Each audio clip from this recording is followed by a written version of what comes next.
Hi, good morning. Have you experienced a major oops moment? Yung talagang medyo you're doing something tapos sabay sablay. Then you feeling mo ikaw yung hari ng sablay. As in feeling mo ang eng-eng ko naman bakit ko ginawa yun. Ang sablay-sablay ko yun. Me, I've experienced it a lot.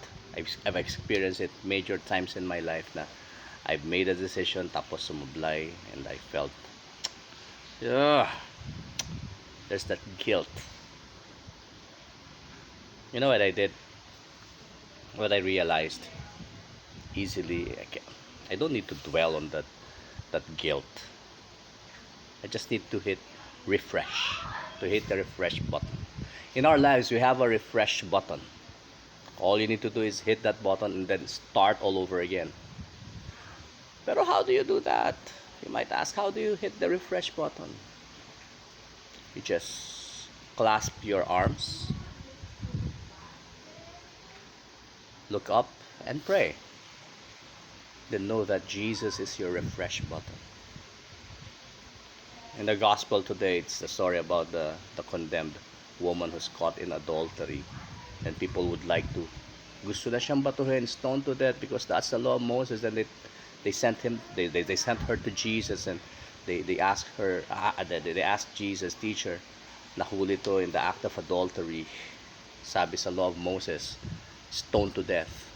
What do you have to say? Then Jesus did is, nagsulat lang siya ng nagsulat sa sand. He bent over. Then they kept on asking, what do you want us to do? Dapat batuhin to, dapat patayin to, because that's the law of Moses. And Jesus told them, kung sino man sa inyo, whoever it is that has no sin among you, cast the first stone. Then all of them left, and then Jesus asked the lady, the woman, they did not condemn you? No, sir, they left. Then Jesus said, neither do I condemn you. Right there na pinatawad siya. Pumunta ka lang kay Jesus, pumunta ka lang sa Panginoon. Kung ano man yung sablay mo sa buhay, isuko mo sa Kanya. And you will be refreshed. You will be refreshed by God's love. Reminds me of a story about a pencil. There was this new pencil in a box. Tapos sabi ng pencil, tuwan-tuwa siya. He's so eager to go out into the world para masubukan yung galing niya as a pencil. Nakikita niya yung mga kasama niya, kinukuha, and then nakikita niya yung mga pictures that's being drawn by this pencil, by the fellow pencil. Tapos sabi niya, gusto ko rin makagawa ng ganyan, gusto ko magamit ako. Then eventually one day, kinuha siya sa box. Sabi niya, yay, ito na, isusulat na ako. Akala niya isusulat siya agad. Only to find out that, sabi niya, teka lang, bakit ako papasok dito isang bilog na butas, na circle, and then masakit, aray, ow. English kasi Mongol. Ow. Then he realized, tinatasahan pala siya. He's being sharpened. Because lesson number 1, you cannot be used unless you are sharpened, unless you experience some challenges in your life, unless you experience some trials. Because the trials will strengthen your character. Then nagulat siya after siyang tasahan. Wow, ang talas ko na. And then isinulat siya, uy, ang ganda ng sulat ko, pero ba't ganun? Puro linya-linya lang. Then, boom, nabali. Kinuha ulit siya, tinasahan. Aray ko, ang sakit. Pero nasasanay na siya sa tasa. Sinulat ulit siya, boom, nabali. Then, tinasahan ulit siya, sinulat ulit siya, boom, nabali. Tinasahan ulit siya. Tapos, nung tinitingnan niya yung sinulat niya, oops, bakit yung paper, puro linya na kung ano-ano yung pagkakasulat. And then he found out that the one using him is a boy, a young boy.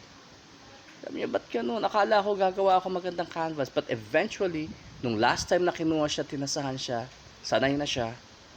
Tapos nakita niya yung mga linya, sablay na sablay. Sabi niya, parang sablay na sablay yung mga linyang ginawa ko.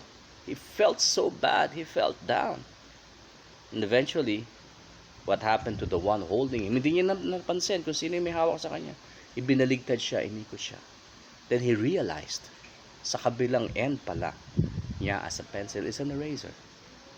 And in-erase yung mga mali niyang lines. And then, there's that realization that, I can make lines, but I can also erase those lines that I've made, those wrongs, the mistakes I've made in my life, and learn from them. And eventually, sabi niya, nakita niya na wala yung mga sablay na rin niya, pero nandun pa rin yung bakas. The lesson here is, we are all pencils. We need to be sharpened for us to be used. And we need to embrace the pain of being sharpened so that eventually we will gain. And pag nagkamali tayo, remember that you have an eraser, that you can erase those wrong and then write your story again.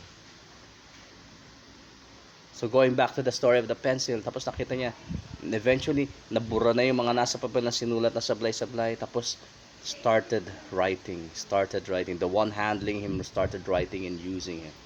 Then after a few minutes, nakita niya, wow, it was a beautiful canvas. The one that he's dreaming of being used for. Then only to find out that the one is holding him is a master painter. Like I said, we are all pencils. Lahat tayo para tayong pencil. Pero depende on how we are going to be used. It depends on who's holding us. Kanino ka nagpapahawak. The master painter is God. And you can be a great pencil painting a beautiful canvas in your life. All you need to do is surrender yourself to God. And let Him do the rest. Let Him use you. Let Him use your talents. Use your gifts so that you can bless the world. NuggetsNeo? Hi there, my name is Neo Rayos. This is your NuggetsNeo today. If you like this video, I invite you to share this to your friends so that, we can spread positivity in the world today. That's it for now. Like I said, I believe you can do great things because you are a child of God. Stay awesome. God bless you. Ciao.